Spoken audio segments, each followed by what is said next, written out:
Hola, muy buenas a todos y bienvenidos a un nuevo vídeo.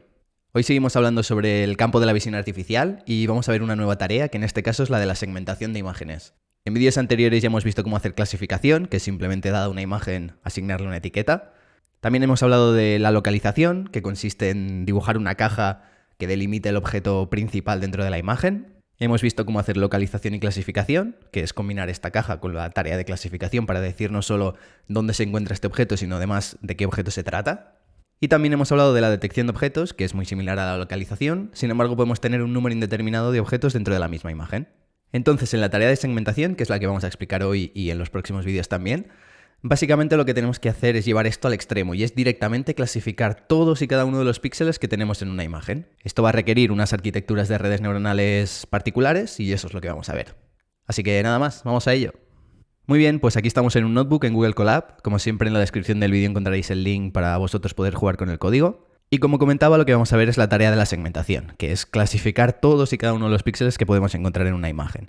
Aquí tenéis un ejemplo de para qué serviría este tipo de aplicación, en este caso para conducción autónoma, por ejemplo, ¿vale? Tendríamos el vídeo que estaría grabando un coche.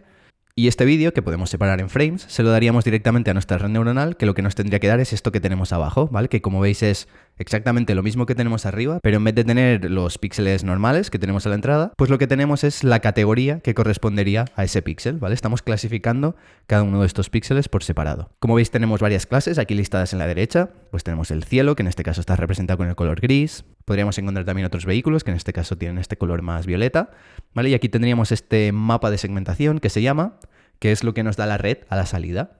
De esta forma podemos detectar todo lo que tenemos en una imagen y además con la precisión máxima, ¿vale? A nivel de píxel. Entonces vamos a ver cómo podemos resolver este problema utilizando redes neuronales convolucionales, que son las que ya conocemos. Sin embargo, si utilizamos algunas de las arquitecturas que venimos viendo en todos los vídeos anteriores, os habréis dado cuenta, ¿no?, que a medida que aplicamos estas capas convolucionales, las dimensiones se van reduciendo, ¿vale? Ya sea por los filtros que utilizamos, por el tamaño de los filtros, o directamente por las capas estas de pooling, como el max pooling o el average pooling, que lo que hacen es precisamente reducir las dimensiones de los mapas de características.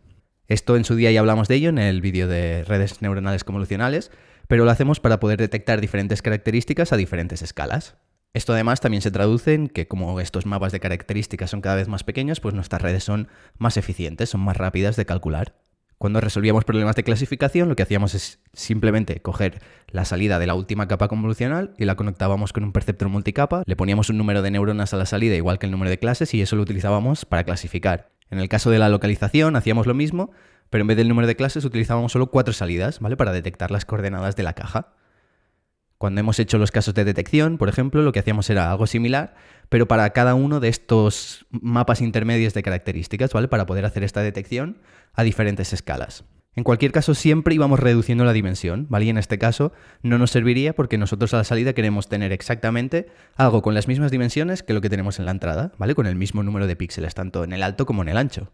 Entonces lo primero que se os puede ocurrir es, vale, vamos a utilizar una red neuronal convolucional normal y corriente, pero vamos a quitar todas las capas de pooling, que son las que reducen la dimensionalidad, y vamos a utilizar una configuración de padding, de stride, de tamaño de los filtros.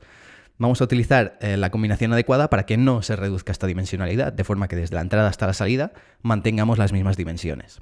Aquí tenéis un ejemplo de cómo podríamos resolver este problema con este tipo de arquitecturas, ¿vale? Tenemos nuestra entrada, una imagen normal y corriente con 3 canales RGB en color y le vamos aplicando diferentes capas convolucionales de las que ya conocemos que no le van a ir reduciendo el tamaño. Esto, si recordáis, lo podemos conseguir, por ejemplo, con filtros de 3x3, padding 1 y stride 1, ¿vale? Es una combinación que ya explicamos en su momento que tiene la ventaja de que no va a reducir el tamaño de los mapas.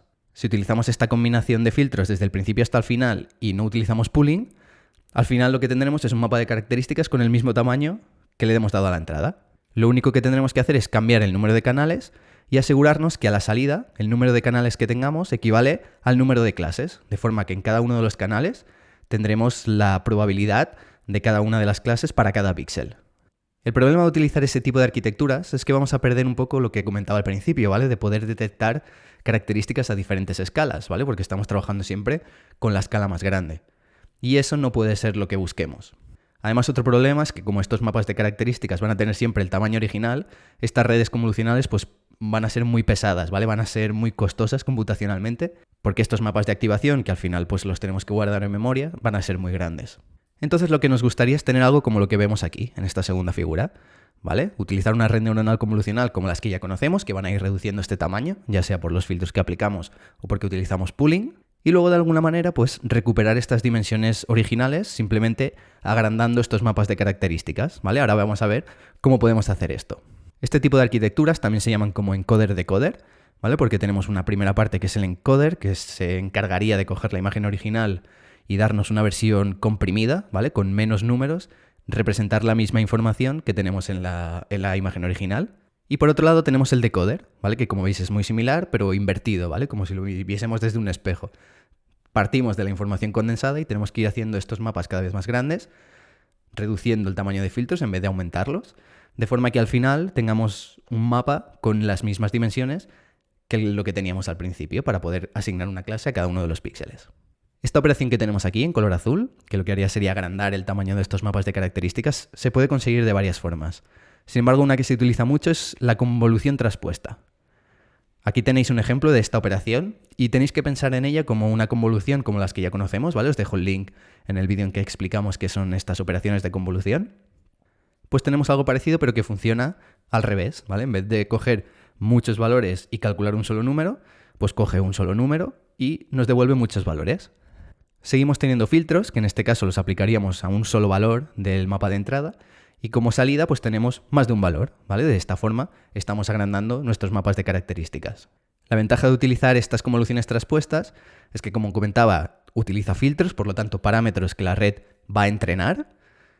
De esta manera está la red misma aprendiendo cómo tiene que hacer este reescalado para aumentar los mapas de características. No nos estamos inventando valores de forma aleatoria o cogiendo los valores más cercanos o haciendo algún tipo de cálculo, sino que la misma red aprende cómo aumentar estos tamaños de la mejor forma posible para llevar a cabo su tarea. Aquí tenéis un ejemplo de cómo podéis aplicar esta capa convolucional utilizando PyTorch, ¿vale?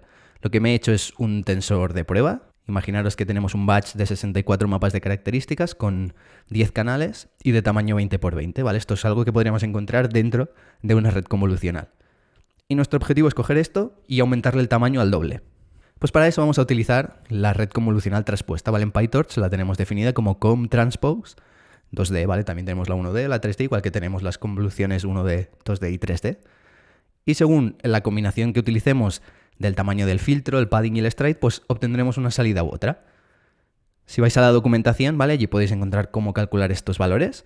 Pero bueno, lo que utilizamos es un número de canales igual al número de canales que tenga el tensor a la entrada, ¿vale? Esto es igual que en las convoluciones normales. Y igual que en las convoluciones normales, le indicamos el número de filtros, ¿vale? En este caso 20. Y si utilizamos filtros de 2×2 con stride 2, ¿vale? Esta combinación en particular, pues como resultado, aquí lo veis, ¿vale? Si aplicamos esta convolución traspuesta a nuestro tensor de entrada, lo que nos da la salida es 64 mapas de características, ¿vale? El batch size se mantiene. El número de filtros, como veis, es igual al que le hayamos puesto nosotros, ¿vale? Igual que en las convoluciones normales, pero ahora sí que el tamaño ha aumentado al doble, ¿vale? Hemos pasado de un mapa de características de 20 por 20 a uno de 40 por 40. Y lo importante es que esta operación de aumentar las dimensiones no la hemos hecho con una operación aleatoria, sino que es la red la que aprende cómo tiene que hacer esto de la mejor forma posible. Vale, pues nos estamos acercando a tener un buen modelo para segmentación, sin embargo esto sigue teniendo un problema, ¿vale? Y es que, como veis, primero tenemos el encoder, que nos daría como resultado esta representación compacta de la imagen, y luego tenemos el decoder, que es responsable de darnos este mapa de segmentación a partir de lo que le viene del encoder. Esto puede ser un poco complicado, ¿vale? Porque tenemos mucha información condensada aquí, la cual tenemos que extraer, y podríamos estar perdiéndonos mucha información a las diferentes escalas, ¿vale? Que podríamos encontrar en estos mapas intermedios de aquí. Es aquí donde entra esta arquitectura que se conoce como UNet, ¿vale? Porque tiene como esta forma de U, que es una de las más utilizadas hoy en día para hacer segmentación y es en la cual trabajaremos nosotros en este vídeo y en los siguientes. Y como veis es muy similar a lo que ya hemos visto antes, ¿vale? Seguimos teniendo el encoder, que sería esta parte de la izquierda, y el decoder, que sería esta parte de la derecha, con nuestras convoluciones traspuestas que se encargan de ir aumentando el tamaño de nuestros mapas intermedios. Y también tenemos estas operaciones de aquí, indicadas con estas flechas grises, que como veis pone copy, ¿vale? Entonces lo que estamos haciendo es, en cada una de las fases del decoder, no solo la estamos alimentando con lo que nos viene de la capa anterior en el mismo decoder, sino que además le estamos metiendo la salida de la capa equivalente del encoder. Si os fijáis, por ejemplo, en la última capa, recibe la información de la penúltima, pero también recibe la salida de la primera capa de todas. De esta forma, nuestra red va a ser capaz de aprovechar toda la información a las diferentes escalas a las que nosotros trabajemos. Esta es una arquitectura muy común y de hecho hoy en día casi todas las redes que hacen segmentación, detección de objetos en imágenes, utilizan esto o alguna variante muy similar. Vale, pues vamos a dejarlo aquí para este vídeo para que no se alargue mucho. Y en el próximo lo que vamos a hacer es implementar esta red neuronal UNet, de la que os acabo de hablar, y lo vamos a aplicar para hacer segmentación de MRIs, ¿vale? Imágenes de escáneres cerebrales, como lo que tenemos aquí, en las cuales vamos a querer segmentar estas imágenes para detectar exactamente dónde podemos encontrar materia gris, materia blanca, y el resto pues será background, cosas que no nos interesan. Y esto es muy interesante, por ejemplo, para hacer sistemas de diagnóstico médico, ¿vale? Para detectar, por ejemplo, enfermedades como el Alzheimer, ¿vale? Si podemos ir evaluando cómo evoluciona la cantidad de estas sustancias de materia gris y materia blanca en el cerebro de una persona, pues podemos llegar a detectar si está sufriendo alguna de estas enfermedades o está empezando a sufrirla y quizá tratarla de forma preventiva para que no llegue a tener unos efectos tan devastadores como si no la hubiésemos detectado. Así que nada más, os veo en el próximo vídeo. ¡Chao!